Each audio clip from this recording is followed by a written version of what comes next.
Halo Malakan, gua Dali Daulay. Gua ini adalah scriptwriter di Malaka Project dan kita ada rubrik kecil-kecilan lah untuk ngomongin sesuatu yang populer. Jadi di sini gue bakal ngomongin film dan apapun yang terkait soal film atau konten visual lainnya. Ya harapannya sih sebagai teman ngobrol aja. Mungkin konten gue tidak usah terlalu dianggap serius. Ini hanya teman ngobrol soal film populer yang gue harap bisa nemenin kalian lah.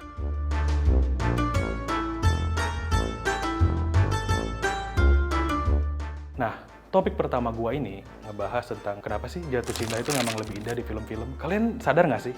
Adegan ngomong di atas atap aja berdua nih, itu romantis banget. Adegan boncengan kok bisa kelihatan indah ya? Padahal di film itu hujan, di filmnya itu macet, tapi tetap indah gitu. Sementara kalau kita ngerasain di kehidupan realita beneran, ya kita kan malah kesel gitu. Nah, sebenarnya seberapa akurat sih film itu merepresentasikan realita? Jangan-jangan emang romansanya ada di dalam kepala kita aja. Nah, ada alasannya kenapa jatuh cinta itu memang lebih indah di film-film. Kalian harus tahu, sebuah film itu nggak pernah menggambarkan suatu isu itu secara objektif. Film ada kebutuhan durasi, film ada kebutuhan bisnis, kebutuhan seni, dan kebutuhan preferensi ya. Dalam artian di sini tuh film itu seperti hasil kompromi antara sutradara, produser, penonton, para cast, dan segala macam lainnya. Film romance itu bahkan menggambarkan cinta secara subjektif. Cinta yang disuguhkan itu kan hanya sebatas layar persegi panjang aja dan suka-suka pembuatnya. Dalam artian ruang kreatif ya. Sutradara kan punya visi, memang tugasnya untuk menggambarkan visinya lah ke dalam film. Dan produser ada kepentingannya sendiri, mungkin kepentingan bisnis, kepentingan promosi, kepentingan pengejar ruang di bioskop, layar gitu. Yang jelas, para pembuat film dan juga penonton ini memiliki ide akan cinta. Bagaimana cinta itu seharusnya ada, apa itu konsep cinta, sekiranya penonton nih bakal nerima cinta gimana sih untuk target marketing atau target kebutuhan film berikutnya gitu kan. Sehingga cinta yang kita anggap indah di layar itu sebenarnya hasil kompromi. Maksud gua, dalam kata lain,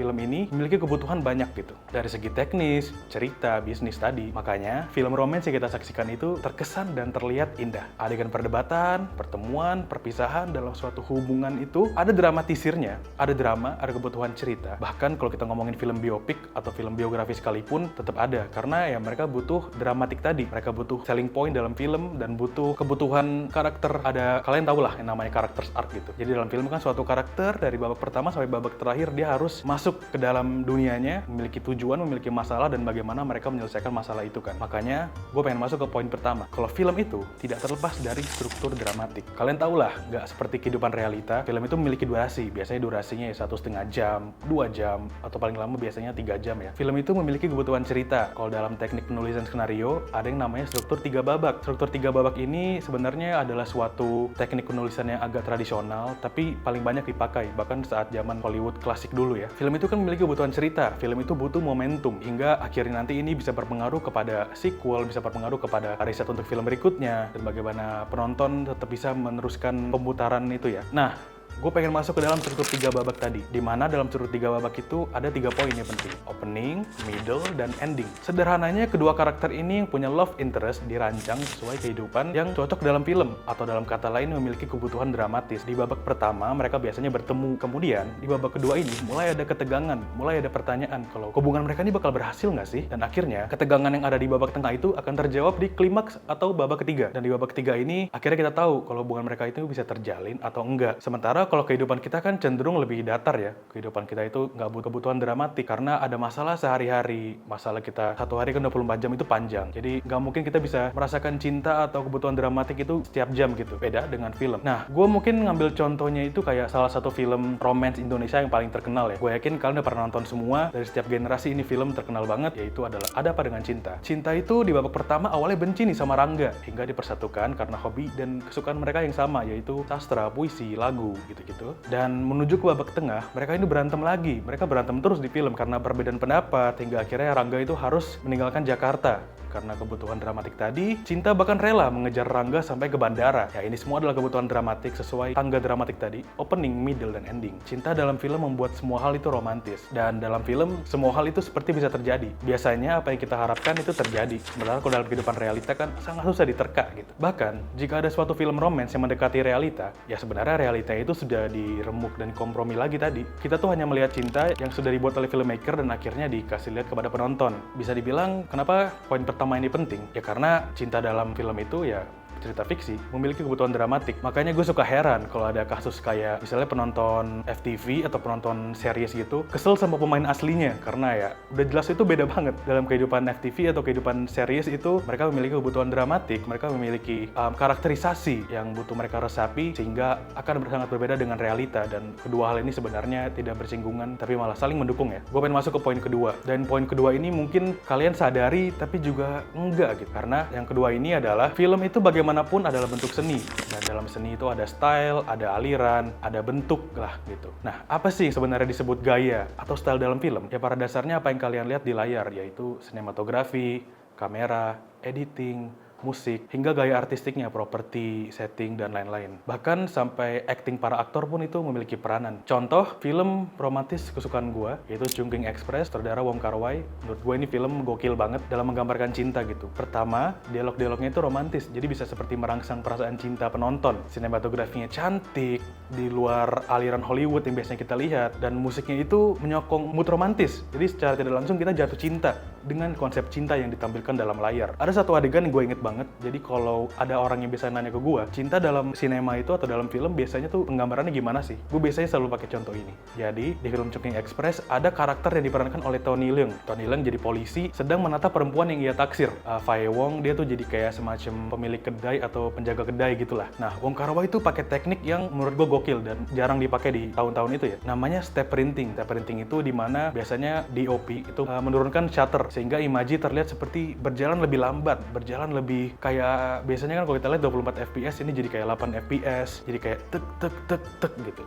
Nah, cara nggak langsung penonton bakal invested banget dalam perasaannya. Padahal itu hanya suatu aksi yang sangat standar, hanya orang ngelihat orang. Tapi dengan step printing tadi bisa dilihat, perasaan romansa itu dalam, dan perasaan seperti ini nggak mungkin kita rasakan di realita gitu. Jadi gaya dalam film itu sangat penting dalam menunjang cinta, konsep cinta yang ingin ditawarkan dalam sebuah film. Apalagi kan kalau dalam film ya biasanya adegan dialog aja butuh musik, dialognya emang sudah dirancang memiliki kebutuhan unique selling point, dan ini penting untuk diingat karena penonton bakal suka akan hal itu gitu. Terlebih, gue juga pengen bilang di film itu ada namanya protagonis. Mungkin kita ngelihat protagonis itu sebagai karakter utama ya, kayak ya tokoh utama dalam sebuah film. Padahal dia tuh punya fungsi yang paling penting. Fungsi protagonis itu mengidentifikasi penonton. Jadi memang udah dirancang untuk menjadi representasi perasaan penonton. Jadi kalau penonton nonton nih, mereka bakal relate dan mereka bakal kayak peduli sama karakter utama ini, protagonis ini. Jadi ini memungkinkan kenapa penonton bilang, wah ya cinta tuh memang lebih indah di film. Dan gue berempati kepada karakter protagonis ini. Jadi itulah fungsi style dalam film. Gunanya untuk mengidentifikasi penonton dan biar penonton itu lebih terangsang lagi perasaannya akan cinta. Nah, kalau kita ngomongin film romance, ada yang namanya meet cute. Meet cute ini sebenarnya adalah teknik di mana untuk dua tokoh yang bertemu. Dan saat dua tokoh ini bertemu, biasanya dirancang pertemuannya itu romantis banget. Kayak misalnya di Before Sunrise, mereka ketemu di kereta. Dan biasanya kalau di film yang baru gue tonton, jatuh cinta seperti film-film, ya mereka ketemunya di supermarket. Dan dialognya itu kalau kalian perhatiin biasanya manis banget nih pas adegan meet cute ini. Makanya menurut gue meet cute ini juga salah satu instrumen dalam film yang berguna untuk menciptakan kesan cinta yang emang fiktif tapi efektif dalam sinema. Nah, menurut gue, salah satu film spektakuler yang gue saksikan di tahun 2023 itu adalah Jatuh Cinta seperti di film-film, sutradara dan penulis Andy Lawrence. Saking sukanya, gue sampai nonton film itu 3 kali, asli. Nah, kenapa sih gue sangat invest akan film ini? Selain karena alasan personal, seperti filmnya yang majority hitam putih, karena ya film hitam putih masih jarang banget ya dalam film-film Indonesia, let alone film romance. Dan menurut gue film ini sangat indah. Pembabakan atau sequence itu menjadi bagian dari cerita. Jadi nggak hanya sekedar teknik gitu, tapi ada juga menambah kesan struktur dramatiknya tadi, jadi penonton lebih hooked gitulah. Nah, apalagi gaya lakonnya Nirna Zubir sama Ringgo Agus ini gokil banget. Dalam film ini menurut gue salah satu performance terbaik mereka. Bahkan seperti nggak acting gitu, kayak in real life aja. Apalagi kita tahu kalau hubungan mereka ini kan emang natural ya. Gini, gue suka dengan ide jatuh cinta seperti di film-film. Film itu jadi kayak antitesis atau merobohkan stereotip soal film-film drama romantik atau romance tadi. Seperti sebuah bentuk komentar yang kayak, emang iya film romantik itu harus kayak begitu? Kayaknya kesannya fiktif banget, nggak masuk akal. Misalnya kayak tokohnya terlepas dari penggambaran identik. Pria dalam film-film cool, romantik, biasanya ganteng gitu-gitulah. Dan kita tahu di film Jatuh Cinta seperti film-film itu, tokohnya tuh terlepas dari itu semua gitu.